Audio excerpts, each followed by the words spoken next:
नमस्कार दोस्तों, एक बार फिर से आप सभी का अपनी यूट्यूब चैनल अमर एजुकेशन में समस्त साथियों का स्वागत है। दोस्तों, अगर आपने अभी तक मेरे चैनल को सब्सक्राइब नहीं किया तो आपसे निवेदन है, प्लीज़ चैनल को सब्सक्राइब करें, साथ में बेल आइकन की घंटी जरूर प्रेस करें ताकि वीडियो का नोटिफिकेशन सबसे पहले आप तक पहुँच जाए। चलिए शुरुआत करते हैं दोस्तों। एक महत्वपूर्ण जानकारी आ रही है। जैसे आप सभी को पता है, प्रत्येक वर्ष अनुसार हर वर्ष राज्य शिक्षा केंद्र एक महत्वपूर्ण आदेश जारी करता है, जिसके अनुसार हमें वार्षिक परीक्षा परिणाम जारी करना पड़ता है, या प्रगति पत्रक या चाहे वार्षिक परीक्षा परिणाम अभिलेख पत्रक तैयार करना होता है। दोस्तों, जो आरएस के निर्देश दिए हैं उसके अनुसार इस वर्ष जो कक्षा 3, 4 एवं 6, 7 के प्रगति पत्रक या अभिलेख तैयार कैसे करें, चलिए उस निर्देश के अनुसार हमें करना है। तो दोस्तों, जैसा आप सही बताएं और आप पढ़ भी चुके हैं कि निर्देश कैसे बनाना है, तो मैं आपको बताना चाहूँगा जो मैंने पढ़ा है उसको हम एक शॉर्ट में, एक संक्षिप्त रूप में आप तक पहुँचाने की कोशिश करें। जी हाँ दोस्तों, देखिए करना क्या है, हम पूरा आदेश नहीं पढ़ेंगे क्योंकि समय जायज़ होता है। तो हम क्या करेंगे, सीधे जो निर्देश दिया गया उसी को हम देखते हैं। चलिए दोस्तों,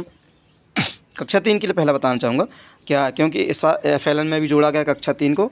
उसके बाद भी क्या है कि उनकी वार्षिक परीक्षा कराया गया, तो उनका भी प्रगति पत्रक या एक प्रपत्र तैयार करना, तो कैसे करना दोस्तों क्या करना है, कक्षा 3 के लिए हमको करना क्या है, देखो पॉइंट नंबर 2.1 देखिए, कक्षा 3 के शैक्षिक मूल्यांकन हेतु वार्षिक परीक्षा अभिलेख पत्रक में मासिक टेस्ट एवं वार्षिक प्रोजेक्ट कॉलम में डैश कर दीजिएगा। ध्यान रखना, जो कक्षा 3 के हैं मासिक टेस्ट और वार्षिक प्रोजेक्ट के कॉलम में हमको डैश का अंकित कर देना है, क्योंकि उनके नहीं कराए गए। उसके बाद जो वार्षिक अर्धवार्षिक मूल्यांकन क्या होगा, जो अर्धवार्षिक मूल्यांकन होगा उनका अर्धवार्षिक मूल्यांकन 40 नंबर का, ध्यान रखना, और वार्षिक मूल्यांकन 60, इन दोनों को मिला के उनके योग करके उनका वार्षिक परिणाम जारी हो जाएगा। ध्यान रखना, कक्षा 3 के लिए स्पष्ट निर्देश दिया गया है कि उनके मासिक टेस्ट का कोई योग नहीं है और साथ ही प्रोजेक्ट की कोई भी जानकारी नहीं दी है। सिर्फ उनके अर्धवार्षिक 40 अंक और वार्षिक परीक्षा 60 अंक दोनों मिला के उनके 100 नंबर के आधार पर उनके वार्षिक परीक्षा परिणाम जारी कर दिए। ये कक्षा 3 के लिए हो जाएगा। जी हाँ दोस्तों, चलिए नेक्स्ट देखते हैं। दोस्तों, अब हम देखेंगे कक्षा 4 और 6, 7 के लिए करना क्या, इसमें थोड़ा सा परिवर्तन हुआ है और थोड़ा टिपिकल भी होगा, क्योंकि कुछ अलग से इस बार चेंजेस किए गए हैं। तो क्या चेंजेस हुए उन्हीं को हम आपको देखना इस पर। दोस्तों, अगर आपने लाइक नहीं किया प्लीज़ लाइक ज़रूर करें। चलिए देखते हैं क्या है, कक्षा 4 एवं 6, 7 के शैक्षिक मूल्यांकन अभिलेख पत्रक को मासिक टेस्ट का अधिकार, ध्यान रखना मासिक टेस्ट हर बार होते हैं और विगत वर्ष में जोड़ा नहीं जाता था, पर इस बार जो मासिक टेस्ट होंगे 4 माह में 40 अंक, उन 40 अंक का हमें 10% आपको वार्षिक परीक्षा परिणाम में जोड़ना। ध्यान रखना, जो होगा मासिक टेस्ट का 10%, बिल्कुल ध्यान दीजिएगा, 10% उसको निकालना कैसे वो भी हम बताएंगे। फिर उसके बाद अर्धवार्षिक मूल्यांकन के अधिभार का 20% कि मासिक टेस्ट का 10%, अर्धवार्षिक मूल्यांकन का 20% आपको निकालना पड़ेगा प्रत्येक विषय का, ध्यान रखना। उसके बाद वार्षिक परीक्षा का मूल्यांकन, वार्षिक परीक्षा कितने अंक की होती है, 60 अंक, इसको तो पूरे, इसमें कोई छेड़खानी नहीं करना है।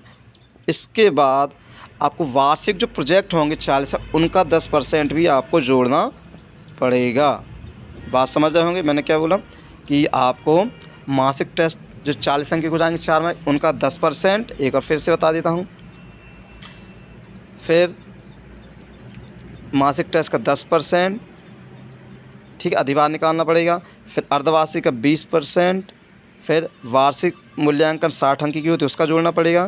फिर जो वार्षिक प्रोजेक्ट होंगे उनका भी आपको 10% निकालना पड़ेगा। इन चारों को मिलाकर आपका जो फाइनल रिजल्ट तैयार हो जाएगा 100 के आधार पर तैयार कर दिया जाएगा।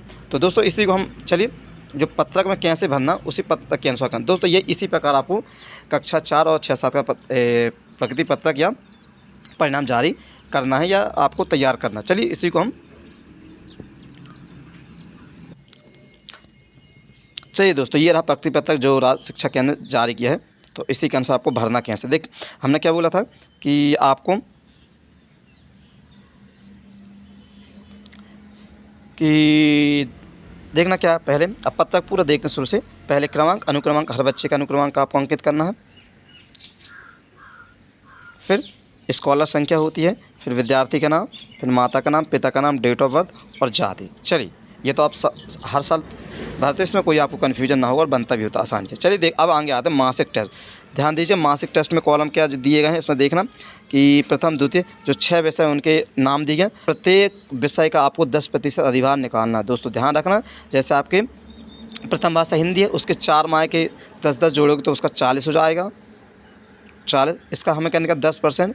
तो करना क्या है, जैसे मान लीजिए 40 में से उसके नंबर टोटल हो रहे 20, तो 20% का अधिभार क्या है, 20 गुणित 10/40। इस तरीके से आपको प्रत्येक विषय का 10% अधिभार हमें निकालना मासिक टेस्ट के लिए। आई होप ये समझ में आ गया हो। इस तरीके से ये हो जाएगा आपका मासिक टेस्ट का। उसके बाद आपका अर्धवार्षिक मूल्यांकन। अर्धवार्षिक का हमें क्या लेना है, 20% लेना है। ध्यान रखना 20% सिर्फ लेना है। तो क्या कैसे निकालना है, जैसे हमने किसी व्यक्ति बच्चे के 60 अंक का पेपर हो तो उसका 20%, तो हर विषय का निकालना है इसका। तो जैसे अर्धवार्षिक में किसी बच्चे के नंबर हमें 60 में से 40 में, तो हमको 40 का 20% अधिभार निकालना है। तो इसको करना क्या है, 40 20% निकालना 20, और कितने में से होगा पेपर, प्राप्तांक कितना उसका कुल 60। तो इस तरीके से उसी व्यक्ति अर्धवार्षिक के हमें क्या निकालना, अधिभार निकालना पड़ेगा। दोस्तों ये इसको अच्छे ध्यान से समझना क्योंकि गलती हो सकती है। इसके बाद आप करना क्या है, ये तो हो गया अर्धवार्षिक का। मासिक का 10% अधिभार निकाली हमने, अर्धवार्षिक का 20% अधिभार निकाली। फिर इसके बाद आपका आ जाएगा वार्षिक मूल्यांकन। वार्षिक मूल्यांकन कोई छेड़छाड़ नहीं है, जिस विषय में जितने अंक, जैसे 60 में से 40 तो 40, 60 में से 20 तो 20 उसके हो जाएंगे, इससे कोई दिक्कत नहीं। जैसा आपके फाइनल बच्चे के नंबर मिलेंगे 60 में से उसको आप अंकित कर देना। फिर जो वार्षिक प्रोजेक्ट हमारी गवर्नमेंट ने दिए थे उसमें 40 नंबर था, उससे 40 नंबर का हम 10% निकालना। मान के चलो किसी बच्चे ने प्रोजेक्ट में 40 में 20 नंबर, तो 20% 10% निकालना है। तो 20 बटा कितने नंबर में से 40 में से उसको 20 मिले हैं, और अधिभार निकालना 10, तो 10 से मल्टीप्लाई कर दोगे, गुणा कर दोगे, इस प्रकार उसके अधिभार निकल आएगा। आई होप ये समझ में आ गया होगा। तो हमें इस प्रकार जो तीन जैसे हमने निकाल लिया, 10% मासिक का निकाल लिया, 20% हमने अर्धवार्षिक का निकाल लिया, और 60 नंबर हमारे वार्षिक हो गए, और 10% हमने वार्षिक प्रोजेक्ट का अधिभार हमने निकाल लिया। इसके बाद करना क्या है, देखना लास्ट में क्या कॉलम दिया है। इसके बाद जो वार्षिक परीक्षा परिणाम है, कॉलम नंबर 23, 36, 43 और 56, इन सभी कॉलम का योग करके हमने यहाँ कुल योग कर देंगे, और वही आपका वार्षिक परीक्षा परिणाम हो जाएगा प्रत्येक विद्यार्थी को। साथ में आप लास्ट कॉलम में आप उसकी ग्रेडिंग अंकित कर दीजिएगा। जो ग्रेडिंग कॉलम हमने ऊपर दिया रखा इसके अनुसार उसकी ग्रेडिंग बन जाएगी। तो दोस्तों ये महत्वपूर्ण वीडियो, तो मैंने सोचा क्यों ना आप तक शेयर की जाए, ताकि आपको प्रगति पत्रक बनाने में आपको मदद मिलेगी। दोस्तों अगर आपने मेरी वीडियो देख रहे हैं और आपको अच्छी लग रहा है, प्लीज़ चैनल को सब्सक्राइब जरूर करें, ताकि हम अपनी वीडियो में और इम्प्रूव और अच्छी कंटेंट या अच्छा कंटेंट लाने की कोशिश करें। एक बार सभी को बहुत बहुत धन्यवाद।